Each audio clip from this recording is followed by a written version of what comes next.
Hello, thank you so much for joining us today.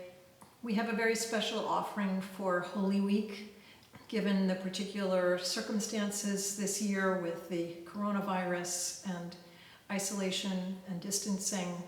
The service of Tenebrae at our church was canceled, and so we are offering this in lieu of that service, just the music for the lessons from the Lamentations of Jeremiah that form a centerpiece to that very special service. The Tenebrae service is one of the oldest services in the history of the Christian Church, and it is done exclusively in candlelight, and the candles are gradually extinguished until there is just one candle left, symbolizing the light of Christ.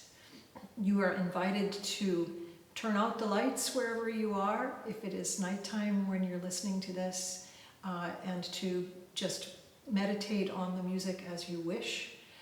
We want to give you a little bit of information and background to what you're going to hear first, so by way of explanation and preparation.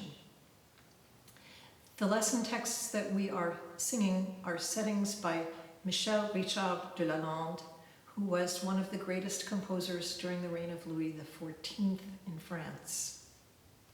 De Lalande was the sous-maître de chapelle at the Chapel Royal.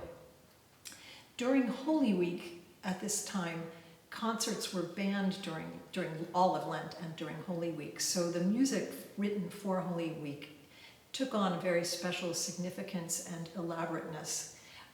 And that was true at other churches in Paris and outside of Paris, as well as at the Chapel Royal.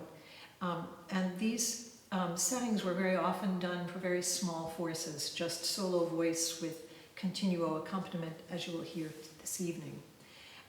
These lessons that we're going to do were originally the third lesson for the services on Wednesday night, Thursday night, and Friday night of Holy Week. There were 9 settings of the Lamentations of Jeremiah done over the course of these 3 nights. So we know that De Lalande composed settings for all 9 of those lesson texts, but only these 3 survived. In all likelihood, these pieces were composed around 1710 and likely performed by one of De Lalande's daughters. He had 2 daughters, both of whom were very well-known and highly respected singers.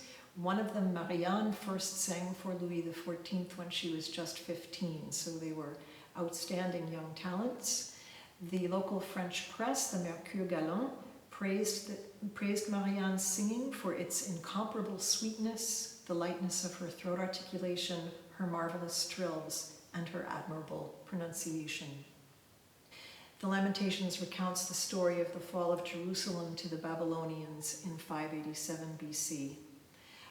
The text is very, very emotional, and it's also in its original version was done with a very intricate poetic structure based on an acrostic alphabet. And the Latin Vulgate version that we're singing preserves a little bit of that with the introductory Hebrew letters. And those provide moments of meditation while they're then followed by short recitatives or arias that are much more dramatic. No one section in this setting by De Lalande is particularly extended.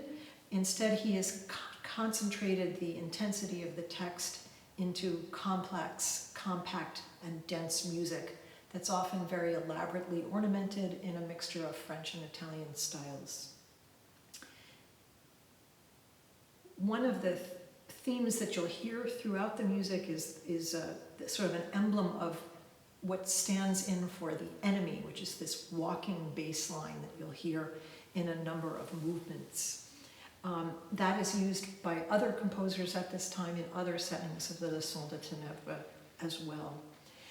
In the second lesson, this walking bass really becomes a very menacing figure with very pounding, repeated pitches in the movement called In Tenebrosis. And you'll hear it again in the penultimate movement of that lesson, In Conclusit Vias Meas, with the enemy now in disguise. It's a musical wolf in sheep's clothing, if you will, articulating the dance rhythm of a bourrée. He uses the walking bass again in the third lesson now very much morphed into a rather sinister undertone while the soprano sings the words "Lasus non dabatur requies," we are weary and we have no rest. Musical repetition is a very important element in these lesson settings. We might even know more repetitions if we had all 9 of these lessons. One very telling example of repetition is De Lalande's exact repetition of the last movement of the first lesson, Jerusalem convertere, for the conclusion of the third. This is set to a repeating ground bass with a descending tetrachord, slightly inflected chromatically, and it uses the emblem of lament that was very much popularized in 17th century Italy. And it concludes with an elaborate, fully written out cadenza. It's really a very stunning movement and one worth hearing more than once. Another striking repetition is the first aria of the third lesson, Recordare Domine, quid accideret nobis, remember, O Lord, what has come upon us, fragments of which return several more times, the second right before this concluding Jerusalem convertere. De Lalande seemed very much to want his listeners to remember both his music and his message. Before we begin, I would like to thank my dear colleague of more than 40 years, Catherine Liddell, who will be playing Theorbo. And we need to point out that these forces were not what would have been done originally. This would never have been performed with just Theorbo alone. Due to social distancing, we are unable to have a keyboard instrument such as an organ with us, and we offer this in its incompleteness, but we offer it nevertheless, and we hope that you will understand that we're not trying to present this as in any way an authentic version of the piece. I also want to thank my son, who is serving not only as the best boy here and the key grip, in terms of operating the cameras and helping with other technical aspects, as well as being the sound engineer, for all of his help in making it possible for us to make this video recording for you. We hope that you will take the music in the spirit that it is offered, and we definitely send our prayers to everyone who is dealing in any kind of way with the impact of this unprecedented virus. And we offer this in love to everyone out there. Thank you.